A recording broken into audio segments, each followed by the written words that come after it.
Isang magandang araw po sa inyong lahat. Nais ko pong ipaabot ang pagbati ng buong pamilya ng Evangelical Leadership Institute Asia or ang ELI Asia. 10 na ng mga campuses located in various places in the Philippines. Salamat po sa inyong active participation sa mga trainings na ibinibigay po namin sa inyong church. Nawa ay napapagpala po kayo at mas lalong sumisigla ang inyong gawain dulot ng mga trainings na ito. Our heart's desire, mas marami pang mga churches ang maabot ng training ministry ng ELI Asia. Congratulations din po sa mga nakapagkompleto ng course subject na New Testament Survey 2. Ito po ay pag-aaral ng Pauline Epistles o yung mga kasulatan ni Apostol Pablo. Nawa mas lumalalim ang inyong grasp, ang inyong pangunawa ng salita ng Diyos at na-enhance ang inyong teaching ministry, ang pagtuturo ng Biblia sa inyong mga constituents. Let me review, let me bring you back to the Great Commission of our Lord Jesus Christ. Sa umagang ito, nais ko pong balik-tanawan po natin itong dakilang utos ng ating Panginoon na makikita po natin sa Matthew chapter 28 verses 19 to 20. I believe that we cannot overemphasize the Great Commission of our Lord Jesus Christ. Dahil dito, inilatag po niya ang misyon ng iglesia. At napakahalaga na bilang iglesia, hindi po tayo lumihis sa ating misyon. There are various factors that divert our attention. Sana po hindi tayo nalilihis mula sa misyon na ibinigay sa atin ng ating Panginoon. Nais kong idiin ang kahalagahan nitong Great Commission dahil ang ating Panginoon, bago niya ibinigay ang utos na ito, idiniin po niya ang kanyang divine authority. Sabi po niya sa verse 18, all authority in heaven and on earth has been given to me. Hindi ho ba na mas umaangat ang importance o significance nitong command na ito dahil sa kanyang sinabi, all authority in heaven and on earth is given unto me. Huwag niyong kalilimutan, huwag na huwag lilihis mula sa misyon na aking ibibigay. At pansinin din po natin ang konteksto kung saan ibinigay ng ating Panginoon ang kanyang utos. Ibinigay po niya ito bago siya umakyat sa langit. Nagdidiin lamang dun sa kahalagahan ng Great Commission. Kaya nga tinawag na dakilang utos, Great Commission. Masasabi din natin na ito yung huling habilin ng ating Panginoon. So, let's read Matthew chapter 28 verses 19 to 20. Therefore, go and make disciples of all nations, baptizing them in the name of the Father, and of the Son, and of the Holy Spirit, and teaching them to obey everything I have commanded you. And surely I am with you always to the very end of the age. Yung mga kataga na make disciples, yan po ang pangunahing utos dito po sa Great Commission. Maaaring may mga ibang kataga na tunog utos, pero ang pangunahing utos dito sa Great Commission gumawa ng alagad. Make disciples. At itong utos po na ito, hindi nagtatangi. Hindi ho ba?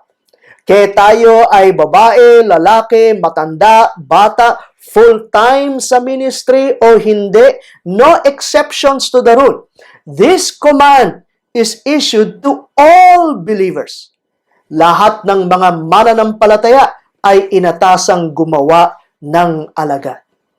Ngayon po, sa paggawa ng alagad, kailangan po natin ng 2 hakbangin. Unang-una na, yung conversion experience. Hindi po ba, bago tayo pumunta sa susunod na hakbangin, kailangan muna yung tao na ating dinidisipulo, manampalataya kay Kristo Jesus. Kaya, in this disciple-making process, mahalaga yung maipaliwanag sa kanya ang gospel o yung mabuting balita. Yung persona at gawa ng ating Panginoon. Nang sa gayon, itong tao na ito ay mapersuade na manampalataya kay Kristo Jesus bilang kanyang tagapagligtas at Panginoon ng kanyang buhay. Subalit, hindi ba hindi sapat na ang isang tao manampalataya kay Kristo Jesus? That he get converted. Subalit, nangangailangan din ng tinatawag na nurture, pangangalaga at instruction sa salita ng Diyos so that he would grow unto spiritual maturity at siya rin ay maging epektibo sa gawain ng ating Panginoon. Ito pong nurture napakahalaga and oftentimes nakakalimutan natin. Basta na lang nating nililid ang tao into salvation in Jesus Christ, but without helping that person grow to spiritual maturity and effectivity in ministry. Ang tanong ko po, sinunod ba ito ng mga unang alagad ni Kristo? Pinahalagahan ba ho nila ang Great Commission?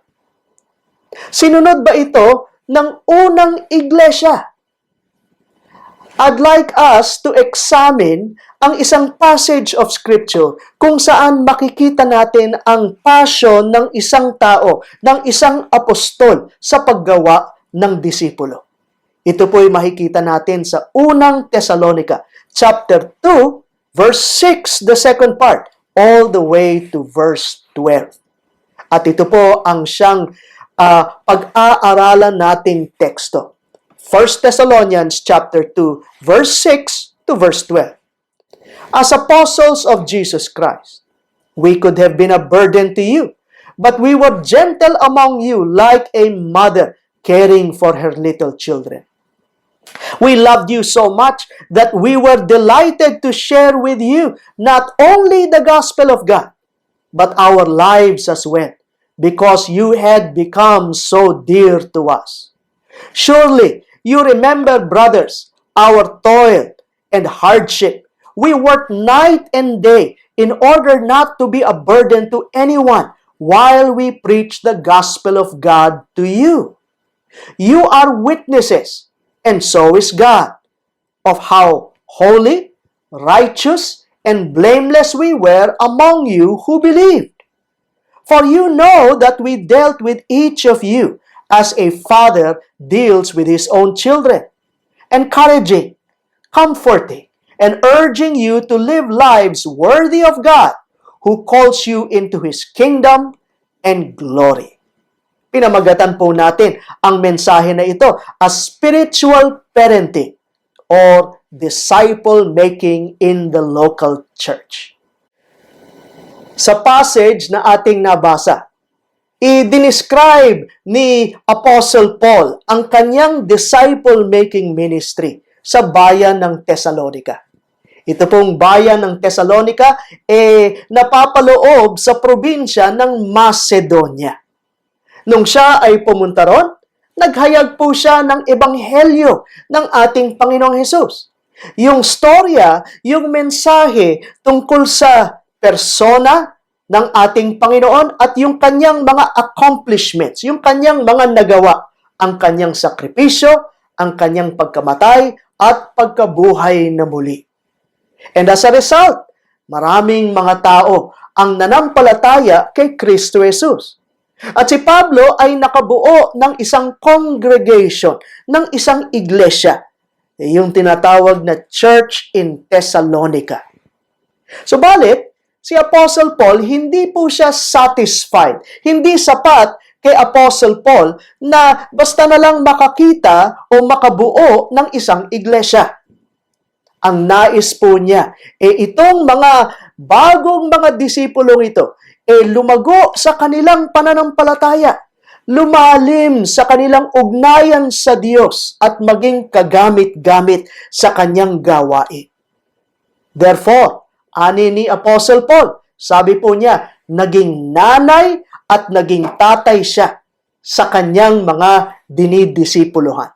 Hinalintulad niya ang paggawa ng mga disipulo sa pagiging isang magulang. Napakagandang pagsasalarawan, hindi ho ba? Dahil maraming similarities ang parenting at ang disciple making, hindi po ba? Pansinin muna natin kung papaano naging nanay si Apostle Paul sa kanyang mga disipulo. The Apostle Paul became a mother to his disciples. At ang unang characteristic na siyang makikita natin bilang nanay ay ito. As a spiritual mother, Paul maintained an others first mindset. Underscore that. I-emphasize ko po yung katangiang yun. The attitude of putting others first rather than ourselves. Hindi ho ba kapag pinag-usapan ang others first o yung pag-uuna ng iba, ang unang halimbawa na ating nababanggit yung halimbawa ng nanay. Meron nga po tayong kasabihan na ang nanay palagi niyang inuuna ang kanyang mga anak. Yung isusubo na lang na pagkain. Hindi ho ba? Kapag nakita niyang nagugutom ang kanyang anak, kahit siya rin nagugutom, ibibigay pa niya ang pagkain yun sa kanyang anak. Inuuna niya ang kanyang mga anak. Inuuna niya ang iba. Kaya, ang sabi ni Apostle Paul, as apostles of Christ, we could have been a burden to you, but we were gentle among you, like a mother caring for her little children. Mag-focus po tayo doon sa kataga na gentle. Try to underline that. Sabi ni Apostle Paul, siya raw ay naging gentle sa kanyang mga disipulo tulad ng isang nanay sa kanyang mga anak. He was mild. He was bearing with the situation of others. Sa Tagalog, maamo. Isinaalang-alang ni Pablo ang kapakanan ng kanyang mga pinaglilingkuran. Others first. Yan po yung attitude na nagdomina kay Apostol Pablo. Ang ibig pong sabihin ng talatang ating nabasa, pwedeng ipagdiinan ni Apostle Paul ang kanyang karapatan bilang isang apostol, bilang tagapagturo ng salita ng Diyos, na kumuha ng suportang pangpinansyal mula sa mga taong kanyang pinaglilingkuran. Alam niyo po, isa po itong right ng apostol. Isa pong right ng nagtuturo ng salita ng Diyos. Ayon po sa 1 Timothy chapter 5 verses 17 to 18. Sabi po ni Apostle Paul, the worker is worthy of his wages. Do not muzzle the ox while he is treading out the grain. Yan po ay karapatan ng isang apostol. Subalit, dahil mahihirap ang mga tao na kanyang pinaglilingkuran, hindi lang po yan, mga inuusig itong mga Kristiyanong ito. Kaya ang ginawa ni Pablo, isinaalang-alang po niya ang kanilang kapakanan. Hindi niya inuna ang kanyang karapatan, bagkus inuna po niya ang kapakanan ng iba. Others first. Hindi ho ba na dito nagsisimula ang paggawa ng disipulo? With this mindset, napakahalaga na ang ating mga pinaglilingkuran mahal po natin. Nagsisimula ang paggawa ng alagad sa pagmamahal sa ating mga taong pinaglilingkuran. Ang saloobin na nagdodomina sa ating pag-iisip, dapat ano yung aking maibibigay? Ano yung aking magagawa upang mapalapit ang mga taong ito sa Panginoon? Paano ko po sila mapaglilingkuran? Sadly, ang nakakalungkot po rito, kadalasang nagdodomina sa ating pag-iisip, anong makukuha ko rito? Anong mapapala ko dito? Hindi po magiging maunlad ang ating disciple-making ministry kung panay pakahig ang ating mindset o yung attitude po natin. We ought to be dominated by an attitude of others first. Itong others first mindset ay konektado din sa susunod na description. As a spiritual mother, the Apostle Paul gave everything. He gave everything that was necessary in order to develop these disciples spiritually. Sa verse 8, basahin po natin.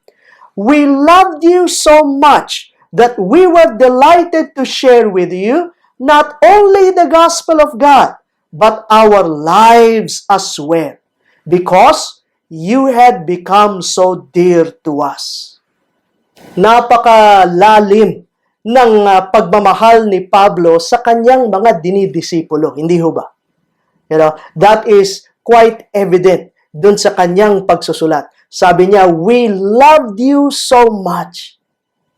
Hindi ho ba isa ito sa mga requirements in making disciples? Sa paggawa ng alagad, kailangan po nating mahalin ang ating mga pinaglilingkuran. Why, you might ask? Bakit ko kailangan silang mahalin? Hindi ko naman sila kaano-ano. Maaring ito ay tanong ng isang Sunday school teacher. Bakit ko kailangan mahalin ang mga batang aking pinaglilingkuran, yung mga batang aking tinuturuan? O di kaya sa isang Bible study leader, bakit ko kailangan mahalin itong mga taong ito? O di kaya kung kayo ay pastor o leader ng iglesia, bakit ko kailangan mahalin ang mga taong aking pinaglilingkuran? Ako'y naniniwala na ang kasagutan nasa sa unang bahagi ng sulat na ito. Puntahan nyo ang 1 Thessalonians chapter 1, verse 4. Sa pambungad ni Apostle Paul, ang sabi po niya, we know, brothers, loved by God, that He has chosen you. Anong ibig pong sabihin nun? Why should we love those whom we are discipling? Ayon po kay Apostol Pablo, mamahalin dapat natin sila dahil minahal sila ni Jesus. Minahal sila ng Diyos. They are beloved of God. And that should be in our minds. Mahal ito ng Panginoon. Itong mga dinidisipuluhan ko, mahal sila ng ating Panginoon. He gave His life for them. At nararapat lang na mahalin ko rin sila. At dala ng pagmamahal ni Pablo sa kanyang mga dinidisipulo, kanyang ibinigay ang lahat ng kanilang kailangan upang lumago sila sa kanilang ugnayan sa Panginoon. Upang lumago sila sa kanilang relasyon sa Panginoon. Basahin po natin ang verse 8. Ayon po sa verse 8, we loved you so much that we were delighted to share with you not only the gospel of God, underline that, the gospel of God, but our lives as well. Underline that also. Una, pansinin natin, ano yung binigay ni Apostle Paul? Ano yung ibinigay niya? Dala ng kanyang pagmamahal para sa kanila? Ibinigay po niya ang ebanghelyo. The gospel. Yan ang pangunahing bagay na magpapalapit sa isang tao sa Diyos. Hindi po ba? Yan ay ang salita ng Diyos. Yan ang pangunahing instrumento na ginagamit ng Panginoon para tayo ay mapalago sa ating buhay spiritual. Turn your Bibles to 2 Timothy chapter 3, verses 16 to 17. Alam ko nga na ang ilan sa inyo memoryado itong passage na ito. Basahin ko po sa inyo. All Scripture is God-breathed and is useful for teaching, rebuking, correcting, and training in righteousness. Verse 17, so that the man of God may be thoroughly equipped for every good work. Ayon po sa mga talatang iyon, ang pangunahing instrumento na ginagamit ng banal na spirito upang mapalago ang mga mananampalataya ay ang salita ng Diyos. That is God's primary instrument. That is food to our souls. Kaya lang ang nakakalungkot po, kadalasan ang discipleship time nagiging kwentuhan na lamang. Hindi ko po minamaliit ang pagkakaibigan, hindi ko minamaliit yung kwentuhan, bahagi din yan ng discipleship. Pero kung ganun ang ganun na lang, kwentuhan na lang ng kwentuhan doon sa discipleship time, walang substance. Walang Word of God na magpapalago sa mananampalataya. Kaya kahit na anong haba ng inyong discipleship, sa dahilang walang salita ng Diyos, yung disciple na yon hindi lalago sa kanyang buhay spiritual. So napakahalaga, makita po natin dito na si Apostle Paul, ibinigay niya ang ebanghelyo ng Panginoon. Ibinigay niya ang salita ng Diyos. Pero bukod po ron, sabi rin po niya, He gave their lives. They gave their lives as well. Ano po yun? Hindi naman po nagpakamatay si Apostle Paul. Bagkus ang sinasabi niya, anything, anumang bagay na magpapalapit sa kanila, sa Diyos, ibinigay niya.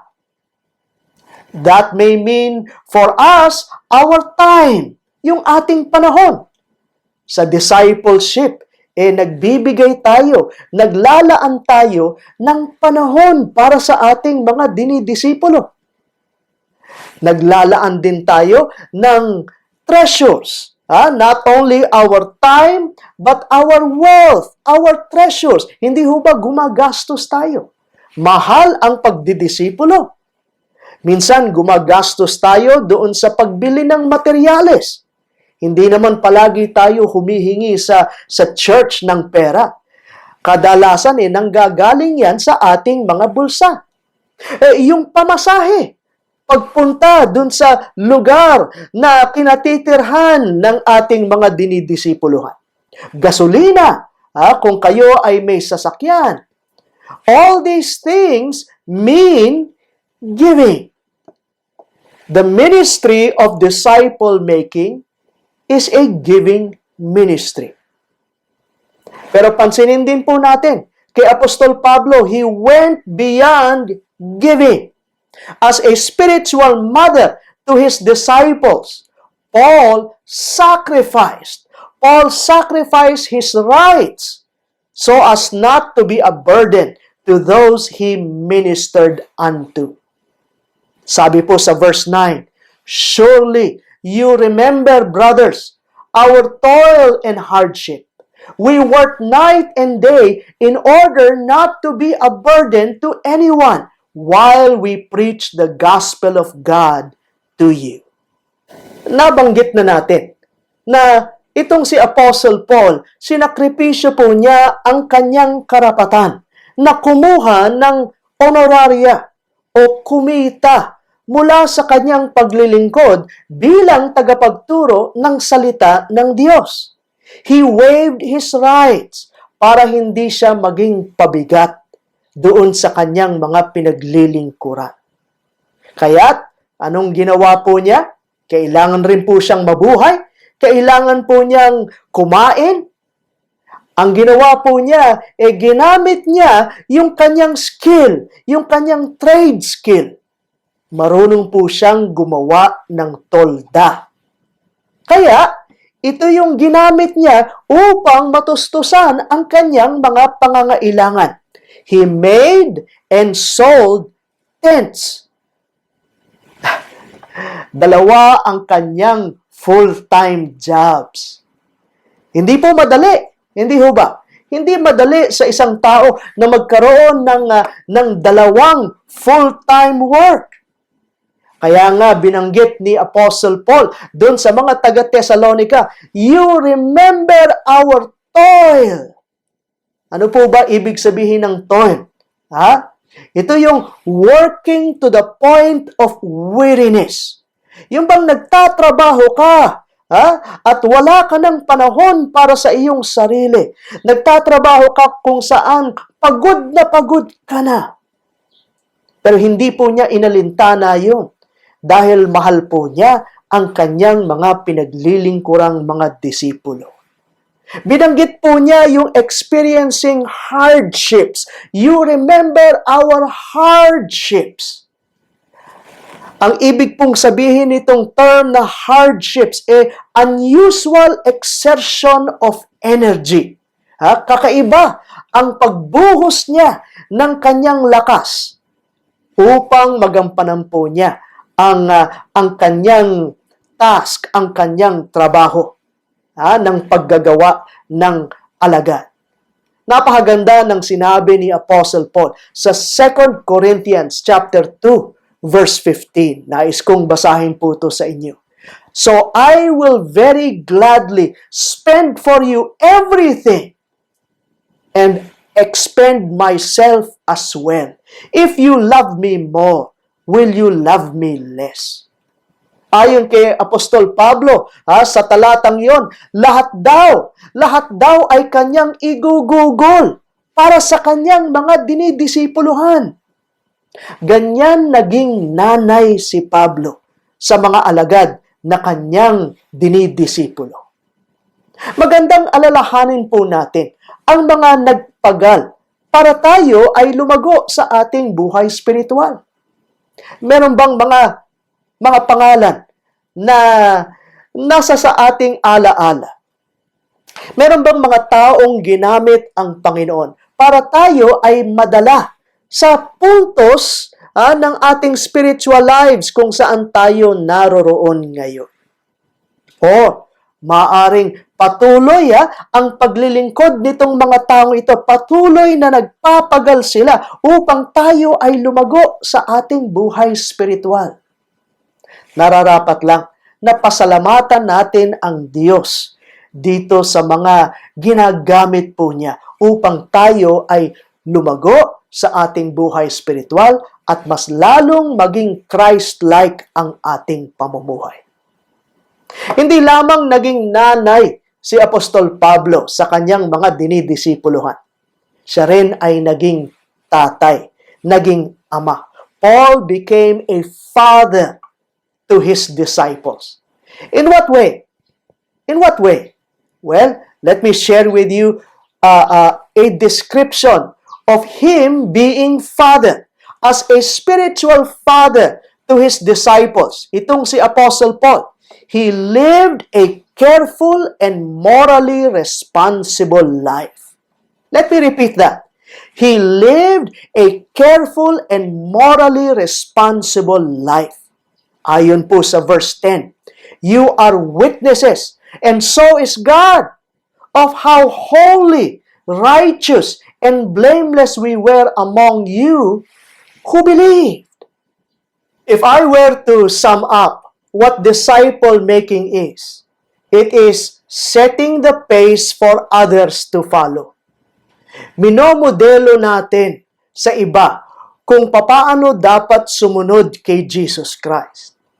Maganda yung sinabi ni Apostle Paul sa unang Korinto, chapter 11, verse 1. Ayon po ron sa talatang yon, sabi ni Paul, follow me as I follow Jesus Christ. Or another translation puts it, imitate me as I imitate Jesus Christ. Alam nyo, ang disciple making, hindi lang po tayo nagtuturo sa pamamagitan ng ating pananalita, sa pamamagitan ng salita ng Diyos, bagkus sa pamamagitan din ng ating buhay. Ipinapakita natin sa iba kung papaano dapat sumunod kay Jesus Christ. In fact, may mga pagkakataon, no, na hindi alintana sa atin na sinusundan tayo ng mga tao. In other words, whether we like it or not, sinusundan tayo.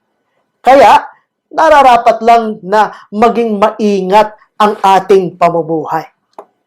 Naalala ko po, nung ako'y nagkaroon ng isang anak, yung una kong anak, ang aking panganay ay lalaki, malaki na po siya. Pero nung siya ay bata, madalas po kaming mamasyal sa Baywalk. Minsan, naglalakad po kami at nawala siya sa aking paningin. Ako ay kinabahan. Akala ko kung nasaan na siya, saan siya napunta. Yung pala, siya ay nasa sa likuran ko. And guess what? Ano yung kanyang ginagawa? Literally, sinusundan niya ang aking mga yapak. Ginagaya po niya ako. Napagtanto ko na nire-reproduce ko ang aking sarili sa buhay ng aking anak. I was replicating myself. Kaya nasabi ko sa aking sarili, kailangan kong maging maingat. Kailangan kong maging careful sa aking pamumuhay. Alam niyo po, sa paggawa ng disipulo, kailangan din tayo na maging responsible o careful sa ating pamumuhay. Kung ating sinasaalang-alang ang kapakanan ng ating mga dinidisciple, ang ayaw nating mangyari maging katisuran tayo sa kanila. Hindi ba? This is what responsible living is all about. Baliktarin natin. Ano yung irresponsible? Ano ba yun? Iyan yung mindset na wala akong pakialam sa kung paano makakapag-apekto ang aking buhay sa iba. Basta gagawin ko ang aking gusto. Anong tawag doon? Irresponsible. Careless. Walang pakialam sa iba. At hindi po pwede ang ganyang attitude sa disciple making. Baka kasira po tayo ng buhay ng iba. Hindi ko sinasabing kailangan tayong maging perpekto sa ating buhay o wala namang po pwedeng maging perpekto. Pero kailangan po ng commitment na sumunod sa inuutos ng ating Panginoon. This leads us to the last characteristic of a disciple maker. Bilang ama, as a spiritual father to his disciples, Paul exhorted believers to live according to God's standards.